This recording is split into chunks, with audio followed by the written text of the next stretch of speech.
Welcome Miss Stephanie Longo. So first of all, I have to say a big grazie mille to everybody who's here tonight. So I have a question for everyone who's listening. How many of you are Italian American? Yay, okay. How many of you just love Italian food and you wanted to come here tonight just for the celebration? Okay, that's what I'm talking about. That is good. So I see a lot of people who are just really excited to be here tonight. I'm excited to be here with all of you as well. So as my dear friend Sherry said, I am I hate being called this because I feel like it's like giving me a big ego, the resident Italian American history expert of the area, which that's a very scary thing to be called because I don't pretend to know everything. I like to think I do, but I really don't.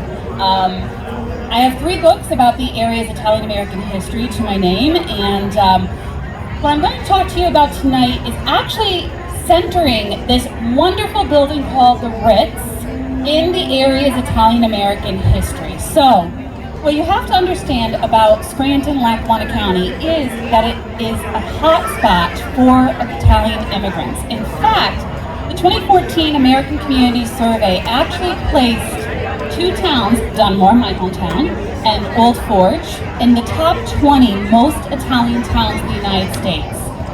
So that's going like 2014. So that gives you a sense of the fact that Italians have been here a really long time. As you can see from the big crowd tonight, we're not going anywhere anytime soon. So that's a good thing. But way back in the era of immigration, the city of Scranton was founded and settled by many, many immigrant groups.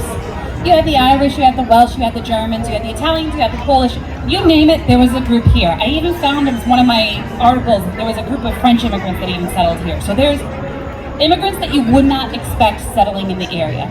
They came to work in the rail and coal industries, and they needed something to actually do after these long days in the industries.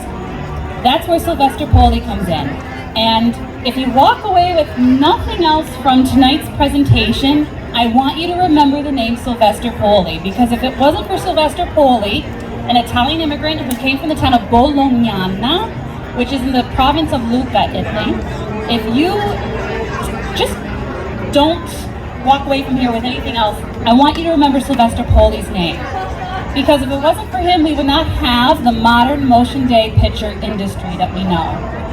So Sylvester POLI was this amazing theater magnate, and he came over from Bolognana. He actually created wax figures, and tomorrow night if you come back, I'm actually going to get into a little bit of his biography. But he created wax figures, and he realized, what if I put these wax figures on the stage and make them do things? And that's kind of what started off the vaudeville industry, believe it or not. Well, he realized that there were so many of his paesani in the United States.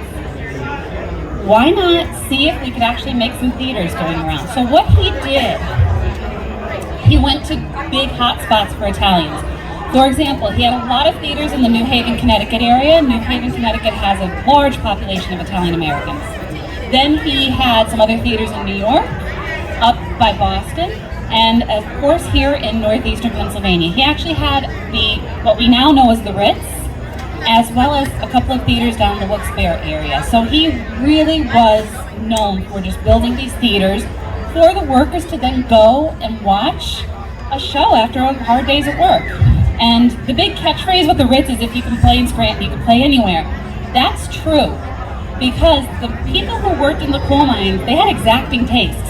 If you're working in a coal mine, when you have your free time, you don't want to think of anything else. You want to just be relaxed and entertained.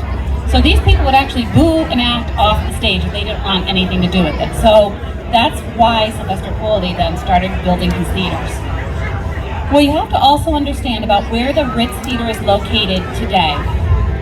It was originally the area's Italian hub. So we tend to think of, if you think of the city of Scranton, if Scranton had a little Italy, it would actually be West Side. St. Lucy's Church is there. There's some remnants, like for example, Catalano's grocery store. That's one of the remnants of what I would call a Little Italy neighborhood. But back even before West Side became West Side, the Italian immigrants actually settled in the vicinity of the RITZ Theater. That was basically like an Italian neighborhood. They were all there. The reason why the Italians got kicked out was because the Diocese of Scranton purchased the land to then build St. Peter's Cathedral. So this is a very old Italian settlement. So of course Sylvester POLI wanted to build his theater where the Italians were, because these were the people that would come, they were the people that would understand him. The Italians in that area, again, worked in the coal and the rail industries, and they then built the area around West Scranton.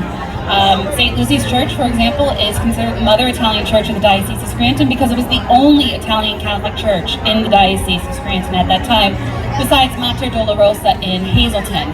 But obviously, an Italian from Scranton isn't going to go to Mass in Hazelton every week, because that's very hard to get to, especially back in those days.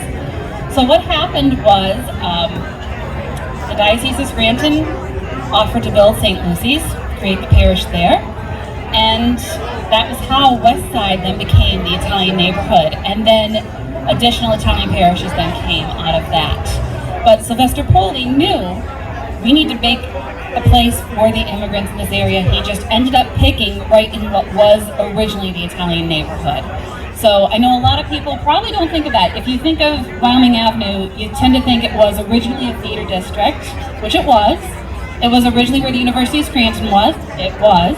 And of course the seat of the Diocese of Scranton. This is all true, but well before all of that, it was an Italian settlement.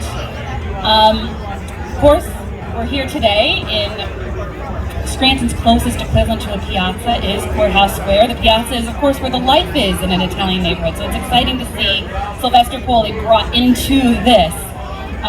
Sylvester POLI himself wanted to have as many creators as possible come to his theaters.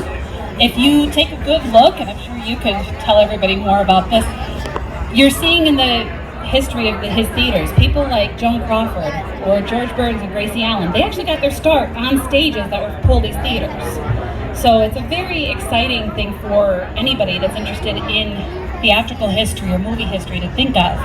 But again, when you think of Sylvester POLI, you need to think of him as an Italian-American success story because, again, he was an immigrant who came to this country who didn't have the connections. He was self-made. And he had to go and look for these Italian areas to then be able to build his theaters. And that's why we have the RITZ. It was originally called the POLI, then the Comerford. I know a lot of people around here probably know it under different names depending on which generation you belong to. But that's pretty much why it was like that. I don't know if there's any questions anybody might have or anything. I kind of just gave you a whole bunch of history right at once, but There's so much history. there's so much history you can't keep it all straight. Then she spoke of George Burns. George Burns used to create new acts, and every time he created a new act, he would come to what was then the POLI in order to hone it. He knew that if he could make people laugh here, he said, he can make them laugh anywhere, and that's where if you can make it to Scranton, you can make it anywhere. It's good. Yeah, I'm happy to answer any questions. I mean, tonight I decided to just focus on general Italian-American history of the area. I've written enough of books on it that I can tell you like really random things as well, so whatever anybody wants to know, yeah, I can hang out for a little bit if anybody just wants to talk as well.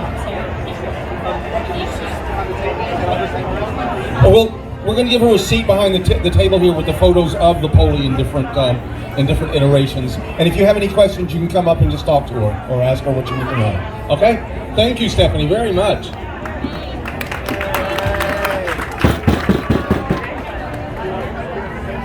Thank you so much again. We're so excited to have our friend Stephanie here.